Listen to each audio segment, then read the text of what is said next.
never give up, because as soon as you give up, you've lost. You know, like, get a lot of free time to myself. Just, I love working on things in general. So sometimes you think things are going to be easier than they are. You've got to get up, you've got to do it, otherwise nothing gets done. Hi guys, today we're going to be sitting down with Luxos, a game-changing platform in a world full of sustainable fashion. Not only are they helping luxury items find new homes, but they're also redefining what it means to shop with more thought and a little less cash. I'm off to the studio now to sit down with Lewis and find out what it really means to be a business owner or a co-founder. First up, we're going to be interviewing Lewis, who is one of the co-founders, and then in the next video, we're going to be interviewing Harry. Thank you so much for joining me today. What inspired you to start Luxos? So, taking it back a little while, before I actually started Luxos completely, I've always started my own things. Like, me and Harry, my business partner, we've always done like things together. Like, we started something called Hide and Sneaks, like selling sneakers. We started reselling together, like all luxury stuff like that. We started a brand called District where we were selling hats. So I've always sort of been like the person to start my own thing. I want to work for myself. To be honest, I've always started like my own little side hustle sort of thing. And this was kind of a way that allowed me to create something for myself. And I used to be an electrician, so I really didn't enjoy doing it. And to be honest, that's sort of what gave me a little bit of like a spark to start doing something myself properly. And H brought me onto the idea of doing, previously it was called the Marketplace, now it's called Luxos. So H brought me onto the idea of doing Luxos, and ever since I've just fell in love with it. I've just, every day we work on it continuously, every hour of every day we can. And yeah, it just, what inspired me to do it really is just having my own time. You know, I love luxury stuff. I've got all the time in the world to sort of do what I want to do now. And yeah, I just enjoy it overall. Interesting. So you've always just loved luxury. Do you remember the moment that Harry told you about the idea or when you first got started? Yeah. So in my garden, there's like, I've got like a little house, like a little garage in the garden with like a living room and that. And me and H turned it into an office. So we used to work on something called Streamline. It was basically a platform where we were trying to like streamline other businesses. And he came to me with the idea of the Marketplace, it was called at the time. And he was like, look, I've got this idea. I've been working on it for like years, and I want to bring you in on it because like we've been working together for it on a few things. And I was like, all right.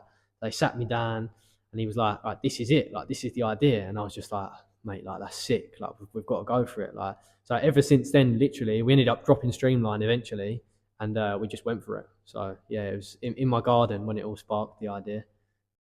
Interesting. What was the first ever luxury item you owned? Do you still have it or did you have to try and sell it anywhere? Is that what sparked the idea as well? The first luxury item I ever bought, I actually rung my dad in Selfridges. There was a 50% sale, and it was a pair of Balenciaga Arenas. I think I wore them about twice because they were brown suede high tops, and I got rid of them. I think I sold them on eBay or Vinted. I can't remember, but I sold them after like a year because I wore them twice. Couldn't get any outfits to go with it. But they were 50% off. So I rang up my dad. I think I was like 16. I was like, Dad, I've got to have these. Like, I've got to have them. And yeah, about a year later, I ended up selling them for like half the price anyway. Where did you sell them? Did you struggle to find somewhere to sell them? Is that why you started this or not really? No, back then that weren't why I started this. Back then I think I sold them on Vinted or Depop. Depop was like, it was quite prime back then, so it might have been Depop. It was either Depop, Vinted, or eBay. But I had no idea about, like, I never even thought about this then. That was when I was really young. So yeah, that was just like a, I don't know, like when I was younger, like in school, just trying to just get something luxury, I guess. I don't know. I was just in Selfridges trying to act cool, I guess. Yeah, I'd really say I think luxury is a lot of time people try and act cool and be in with local fashion. Would you agree? Yeah, definitely. Like, remember in school, like people used to wear like them Pradas, American Cups. Like, I had a CP jacket. Like, and you think about it now, like really, like it's like £300 jacket. You're like 15 years old. Like, what? You know what I mean? Like, it's crazy. Like, people used to get these square jeans. They're like 400 or 500 quid, and it's like, yeah, it's just crazy. Obviously, running a business like this isn't easy. What would you say has been the most challenging and the most rewarding part for you? I would say consistency is probably the most challenging when you face things that sometimes you think things are going to be easier than they are, especially in business. What I found, like, you do things for such a long time and you expect to reap the rewards that everyone else on social media is reaping, but you just don't tend to reap them. And consistency is like a massive thing for me. Sometimes I get up and I think, you know what, I really can't be asked today. Like, I just want to lay in bed and do nothing. But when you start your own business, you've got to get up, you've got to do it. Otherwise, nothing gets done.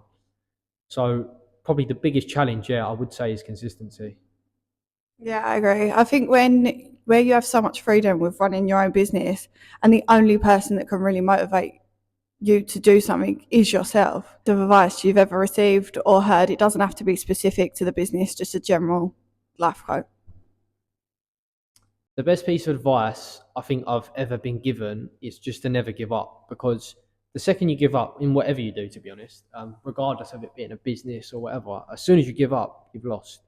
You know, like I could lose everything tomorrow. 10 times I could lose it tomorrow. I could lose it next week again and again and again. But if I never give up, I've not lost. Like the moment I give up and say, you know what, like I'm stopping this completely, then I've lost. But if I never give up, I'll never lose. So Yeah, sure. Love that. I always say that, to be fair, as well to everyone. For anyone looking to buy or sell pre-loved luxury, please make sure you check out all of their platforms, which I'll leave down below. And if you're a business owner looking to tell your brand story, please drop me a message. For now, goodbye, good luck, and I'll see you in the next video.